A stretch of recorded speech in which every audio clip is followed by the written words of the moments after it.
Khaleda Zia life সাপোর্টে আছেন, এই কথাটি বলার সাথে সাথে অনেকেই মনে করছেন খালেদা জিয়া আসলে মারা গেছেন এবং তাকে কৃত্রিমভাবে বাঁচিয়ে রাখা হয়েছে। অনেকে এ নিয়ে নানা গুজব ছড়াচ্ছেন, কিন্তু সামাজিক যোগাযোগ মাধ্যমে এই গুজব তো সয়লাভ হয়ে গিয়েছে। কিন্তু তথ্যটি পুরোপুরি ভুল।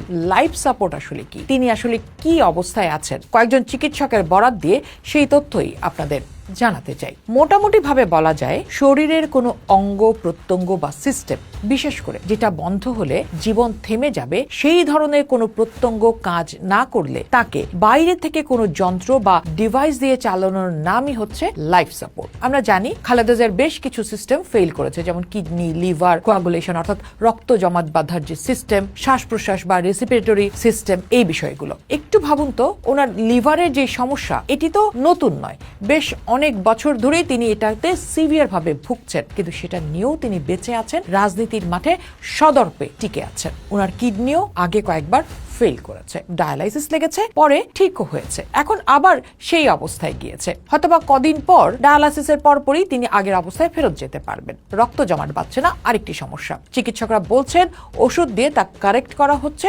সংশ্লিষ্ট চিকিৎসকরা বলছেন তা কাজও করা শুরু করেছে।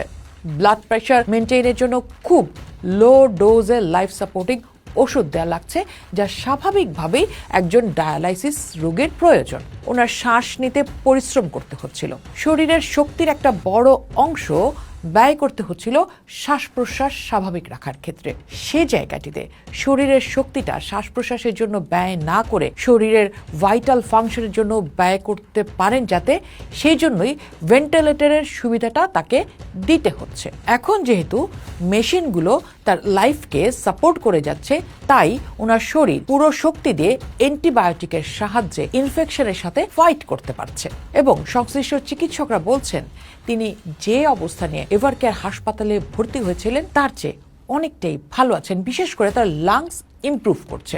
আশা করা হচ্ছে ওনার বডি যখন ইনফেকশন কন্ট্রোল করে ফেলতে পারবে, সিস্টেমগুলোর আর এক্সটার্নাল সাপোর্ট লাগবে না, ভেন্টিলেশন লাগবে না, ব্লাড প্রেশার মেনটেন করার জন্য সাপোর্ট লাগবে না, ডায়ালাইসিস লাগবে না। চিকিৎসকরা বলছেন তখন আরো অ্যাডভান্স চিকিৎসা আগানো তাদের পক্ষে সম্ভব হবে। একই সাথে আপনাদেরকে আরেকটি বিষয় জানিয়ে দিতে চাই, যারা বলছেন যে খালেদা জিয়া ক্লিনিক্যালি ডেড, কথাটি পুরোপুরি মিথ্যে। ক্লিনিক্যালি ডেড হলে শরীরের কোনো ধরনের রেসপন্স করার কথা না। আজ সকালেও চিকিৎসকরা আমাকে জানিয়েছেন তার খুব উন্নতি না হলেও অবনতি হয়নি, তিনি স্টেবল আছেন। এভারকেয়ারের চিকিৎসকদের সাথে চীনা একদল চিকিৎসক যুক্ত হয়েছেন, আর আজ যুক্তরাজ্যের একদল চিকিৎসকও যুক্ত হওয়ার কথা রয়েছে সেই টিমে। অর্থাৎ গুজব না ছড়িয়ে প্রার্থনা করুন খালেদা জিয়ার জন্য। পোস্ট দেখুন, ভাবুন, করুন, পোস্টের সাথেই থাকুন।